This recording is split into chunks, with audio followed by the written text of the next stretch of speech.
ফোলিনিক acid হলো folic acid এর একটি অ্যাক্টিভ ফর্ম, যার মানে আমাদের শরীরে গিয়ে আলাদা করে কনভার্ট হতে হয় না, সরাসরি কাজ করতে পারে।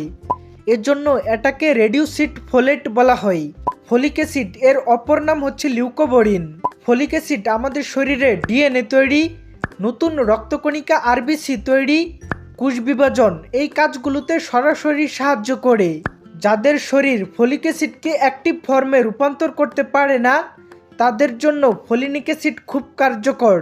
বিশেষ করে বোন ম্যারো, রক্ত তৈরির প্রক্রিয়া, দ্রুত কোষ বিভাজন হয় এমন জায়গায় ফোলিনিক অ্যাসিড দ্রুত কাজ করে। ফোলিনিক অ্যাসিড গর্ভাবস্থায় নিউরাল টিউব ডিফেক্ট প্রতিরোধ করে, মেগালোব্লাস্টিক অ্যানিমিয়া কমায়, হাইপার ইমেসিস গ্র্যাভিডারাম অর্থাৎ গর্ভাবস্থায় অতিরিক্ত বমির সমস্যা কমায়, হাই রিস্ক প্রেগন্যান্সি যেমন neural tube defect, diabetes, obesity এমন মায়েদের ক্ষেত্রে ফলিক অ্যাসিড অত্যন্ত কার্যকর। এছাড়া ফোলিনিক অ্যাসিড মেথোট্রেক্সেট টক্সিসিটি কমাতে ব্যবহার করা হয়। কেমোথেরাপি রোগীদের জন্য কেমোথেরাপি এর পার্শ্ব প্রতিক্রিয়া কমাতে এবং রক্ত স্বাভাবিক রাখতে ফোলিনিক অ্যাসিড ওষুধটি ব্যবহার করা হয়ে থাকে।